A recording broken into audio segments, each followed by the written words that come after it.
I'm sober, so you have to keep the bar going, all right? We'll do it. This is our last entertainer of this first act. Everybody say, aww. We're gonna take a little drag time intermission. It will be 15 American minutes, okay? And you know Americans, we like to stretch the truth, so I don't know. But we'll be back, okay? But please give it up for the one, the only, thank God, Omega!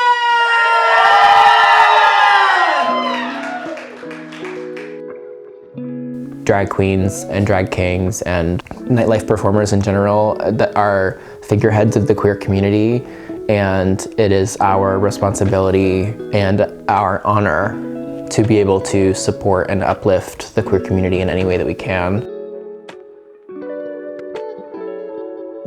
My name is Wesley Burns. I'm 24 and I'm from Chagrin Falls, Ohio. For work, I work at Michael's. I'm a manager over there. When I'm not at Michael's, I am performing in drag, downtown Cleveland mostly. My drag name is Omega. I've been doing that for just over 6 years now. I perform a couple times a month, and it's an outlet that I absolutely adore. I don't know what I would do without it.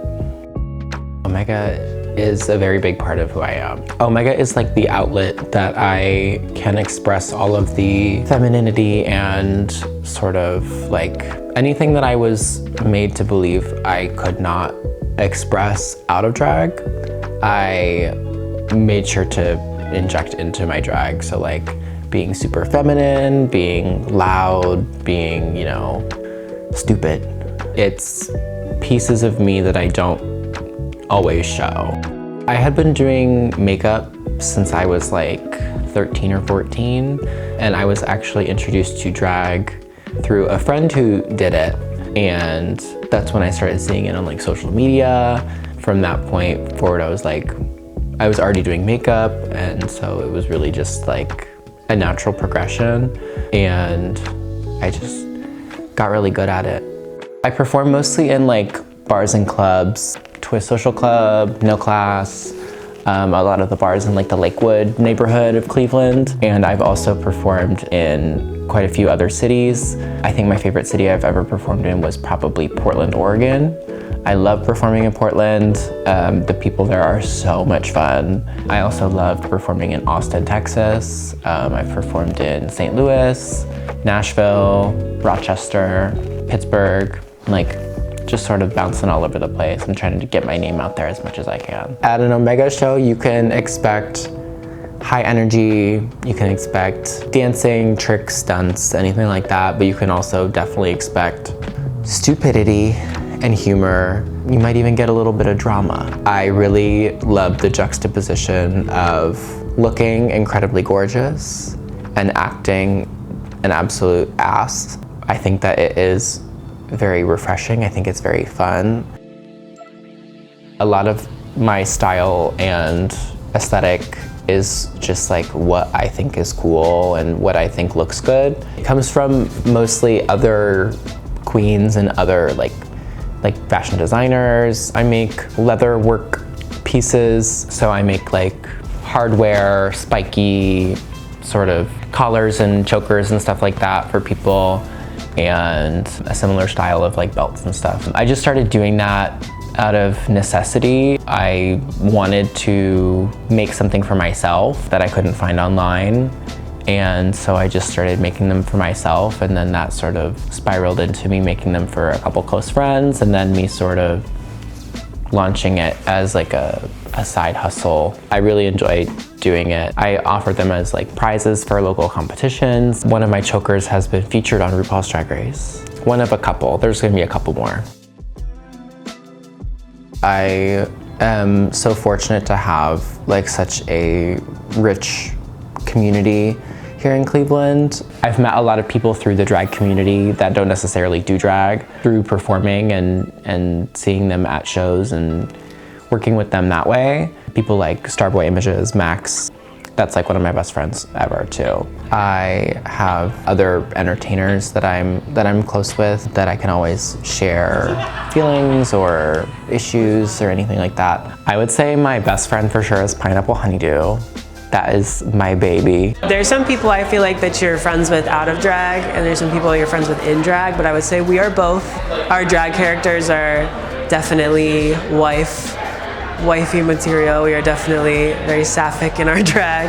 My name is Camilla Keener. Out of drag, I am a trans woman. I'm an optician by day, so I have like a Hannah Montana lifestyle. I've known Omega, I think since I moved to Cleveland in 2019. She is undoubtedly a fierce performer. She's got the look down. She's very funny.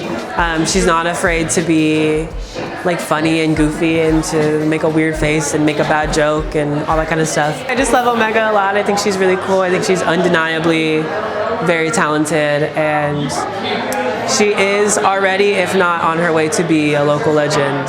I'm sure we'll be bigger than a local legend at some point.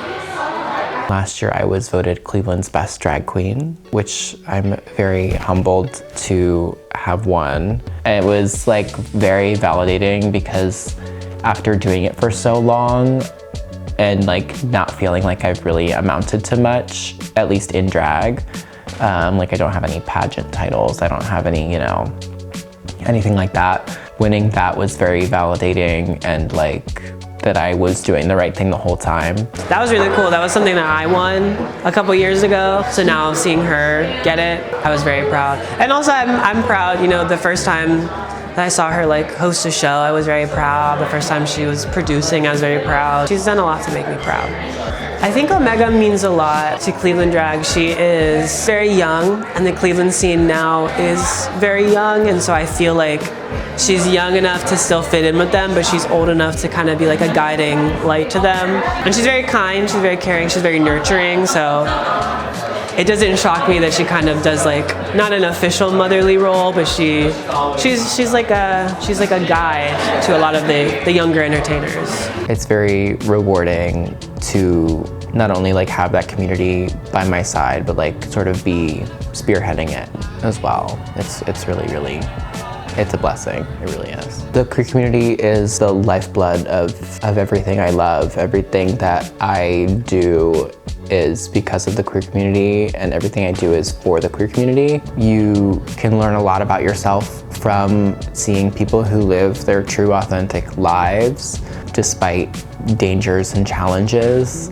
Perseverance is something that anyone can learn, and I think the queer community really exemplifies that very well, because at the end of the day, we're not going anywhere, no matter how loud the opposition may be. It's very important for me to not ever forget where I come from, what I've learned, and like who I represent, because there are a lot of people who aren't in the position that I'm in and don't have the reach that I do. So it's very important for me as like an icon in the local Cleveland queer community to make sure that I'm carrying that legacy on.